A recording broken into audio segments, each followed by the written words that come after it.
आपको पता है, सबसे पहले तो मैं साइंटिफिक बात कर लूं आपसे।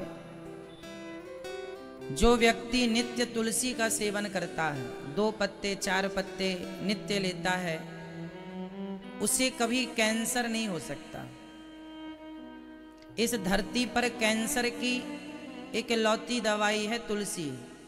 आपको पता होना चाहिए कि तुलसी पर रिसर्च चल रही है, बड़ी बड़ी चल रही हैं, जहां कैंसर की दवाई भी तुलसी के द्वारा बनाई जा रही है। गौमूत्र और हल्दी कैंसर का तो परफेक्ट इलाज है ही, पर तुलसी भी पूर्ण रूप से कैंसर को समाप्त करने में कारगर है।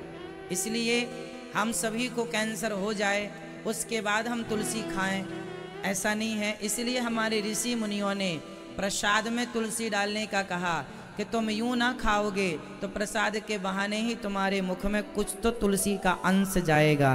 कितने साइंटिफिक थे हमारे पूर्वज। इसलिए भगवान जी का भोग लगेगा तुलसी डालकर, ताकि तुलसी का एक पत्ते का 1/4 हिस्सा भी यदि आपके अंदर गया तो वो कितना बड़ा असर करेगा शरीर में, कितना हमें सिक्योर रखेगा बीमारियों से। ये तुलसी की बात है। इसलिए रोज आप तुलसी 2-4 पत्ते खाकर और पानी पी लिया करें। शालिग्राम भगवान के ऊपर तुलसी जरूर चढ़ती है, लड्डू गोपाल जी के ऊपर भी तुलसी चढ़ती है। अच्छा, आप लोग तुलसी चढ़ाते हैं ना तो तुलसी गिर जाती है। तुलसी चढ़ाने का एक बेस्ट तरीका है, जब तक आप नहीं चाहेंगे वो गिरेगी नहीं। भगवान पर तुलसी कैसे चढ़ाएं? चंदन होता है, चंदन होता है, मलयाग्र चंदन अपन घिसते हैं, ये आप नहीं घिसते तो अष्टगंध ले आते हैं। तो अष्टगंधों को एक कटोरी में आप गाढ़ा सा घोल लीजिए। अब भगवान जी को तो चंदन आप लगाते ही होंगे, तो उस चंदन में तुलसी में चंदन से आप लिख लो, राम लिख लो, कृष्ण लिख लो। तुलसी में चंदन से राम या कृष्ण लिख लो तो राम भी लिख जाएगा, और फिर वह चंदन लगी तुलसी जब ठाकुर जी को चढ़ाएंगे तो वो चिपक जाएगी। फिर वो सूख जाने पर चंदन जब तक आप छोड़ाएंगे नहीं निकलेगा नहीं। तो तुलसी यूं तो आप भगवान पर चढ़ाएंगे तो गिर जाएगी, है ना। इसलिए सबसे जैसे लड्डू गोपाल जी को तुलसी कहाँ चढ़ानी चाहिए बताइए? लड्डू गोपाल जी के, आप सबके घर में लड्डू गोपाल जी होते हैं, बताइए किस अंग में लड्डू गोपाल जी के तुलसी चढ़ाना चाहिए? आप कहाँ चढ़ाते हैं? हाँ, पाँव में। जो लड्डू गोपाल जी की आपने देखी होगी, ऊपर शिखा होती है, चोटी यहाँ ऊपर उठा हुआ हिस्सा, ये तुलसी हमेशा भगवान के ऊपर चढ़ती है ना। 4 पहर 24 घड़ी ठाकुर पर ठकुरानी चढ़ी। ठाकुर मीन्स भगवान श्री कृष्ण, ठकुरानी मीन्स तुलसी। बिना तुलसी चढ़े भगवान ना खाते हैं ना पीते हैं। 24 घंटे चढ़ी रहे तुलसी। तो आप जो भगवान के यहाँ ऊपर होता है ना, ऐसे इनकी टोपी होती है, ऊपर छोटी शिखा कह लीजिए आप। बालों का मैया क्या करती थी ना, भगवान के बाल सब ऊपर की तरफ लेके और बालों का जूड़ा बना देती थी। तो शालिग्राम भगवान जी में जो ऊपर की तरफ देखते हैं ना सिर में, वह एक्चुअली भगवान के बालों का जूड़ा होता है। वह भगवान के बालों का क्या है? जूड़ा। तो उस पर ये तुलसी लेना है और तुलसी पर चंदन लगाकर, चंदन पे आप राम लिख लो, श्री कृष्ण लिख लो, है ना, प्यार से, और फिर लिख कर चंदन से और ये ठाकुर जी के ऊपर चढ़ा दो तो उसमें चिपक जाएंगे। फिर उसके बाद अब जब बाल इत्यादि आप श्रृंगार करती हैं मुकुट का, फिर वो मुकुट से, बालों से वो गिरेंगी नहीं। यदि ठीक ठीक चिपक गई तो फिर वो कल तक, जब तक आप दूसरे दिन स्नान नहीं कराएंगे, आप छुड़ाएंगे नहीं, तब तक नहीं छूटेगी।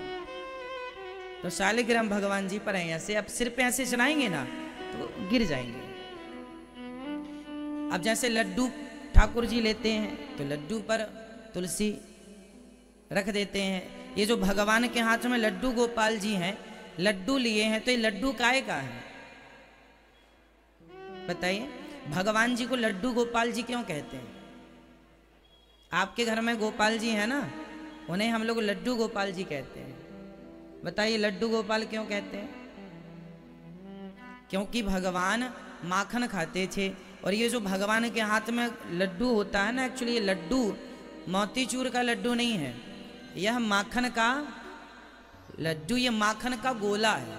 अब आप उसे लड्डू कहें, अनेक भाषाओं में कुछ भी कहें, वो माखन का गोला होता है। भगवान माखन का गोला, ये उस समय, ये जो भगवान का चित्र है, ये जो भगवान की छवि है, ये किस समय की छवि है आप बताओ? ये जो गोपाल जी आप सबके घर में जो लड्डू गोपाल जी होते हैं, यह गोपाल जी ये ऐसे क्यों है? इनका एक पांव ऊपर है, एक पांव नीचे है। ये कब की छवि है? ये कब की, ये फोटो भगवान की कब खिंची होगी? ये उन दिनों की बात है जब भगवान अपने घर में चोरी करना सीख रहे थे। माखन का गोला मैया ने बना बना के रखा था, भगवान घुटनों के बल चलते थे। तो भगवान एक माखन का गोला लिए और भाग रहे थे जल्दी जल्दी, मैया ना देख ले, मैया ना देख ले। तो भगवान घुटनों के बल भाग रहे हैं, तो वो भगवान के चलने की वो छवि फिर मैया के सामने खड़ी हो गई। तो श्याम सुंदर ने मुस्कुरा दिया। अब सामने मैया खड़ी है और श्याम सुंदर के एक हाथ में मक्खन का गोला है और नीचे एक चरण है, एक ऊपर, और ठाकुर जी मैया को देख रहे हैं और मुस्कुरा रहे हैं। बस वही छवि है, श्याम सुंदर भगवान को देख रहे हैं। तो इनके ऊपर तुलसी ऐसे चढ़ती है। तुलसी के अनेक फायदे हैं। कहते हैं घर में तुलसी के होने से घर में जो वास्तु दोष होता है, उस दोष से भी तुलसी से हमें मुक्ति मिल जाती है। मतलब दोष तो है पर उसके प्रभाव, दुष्प्रभाव कम पड़ते हैं तुलसी के होने मात्र से। अच्छा, आप एक चीज और जान लीजिए, तुलसी एक ऐसा पौधा है 24 घंटे ऑक्सीजन देता है। जैसे पीपल 24 घंटे ऑक्सीजन रिलीज करता है, ऐसे तुलसी है 24 घंटे ऑक्सीजन देती है। जहाँ तुलसी की मात्रा ज़्यादा होगी वहाँ ऑक्सीजन पर्याप्त होगा। इसलिए घर में तुलसी ज़रूर लगाएं और ज़्यादा मात्रा में लगाएं।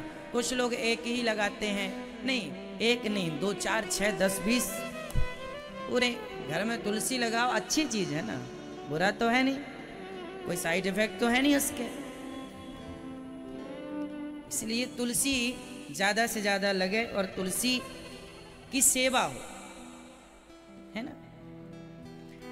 ऐसे देखो वृंदावन में तुलसी की माला मिलती, ये मालाएं सब जगह नहीं मिलती। देखो जो आप देख रहे हैं भागवत जी के ऊपर, ये देखो तुलसी की माला है। कभी कभी ना ज़्यादा तुलसी होंगी, फिर आप क्या करेंगे, कभी कभी, रोज नहीं, कभी कभी फिर तुलसी के पत्ते आप तोड़कर अपने सुंदर सी माला बनाओ, फिर वो माला ठाकुर जी को पहनाओ। तो कभी कभी ठाकुर जी का श्रृंगार तुलसी से हो। 11 पत्ता रोज तोड़ लिए और हर पत्ते पर श्री कृष्ण या श्रीमन नारायण लिखकर भगवान के ऊपर चढ़ाओ। श्रीमन नारायण श्रीमन नारायण श्रीमन नारायण चरणौ शरणं प्रपद्ये श्रीमते नारायणाय नमः, एक चढ़ा दिया। फिर श्रीमन नारायण चरणौ शरणं प्रपद्ये श्रीमते नारायणाय नमः, फिर दूसरी चढ़ा दी। ऐसे चढ़ाना चाहिए, ये अर्चन होता है। जो तुलसी से नित्य अर्चन करते हैं उनके घर में धन धान्य की सदा वृद्धि ही होती है, कमी नहीं होती।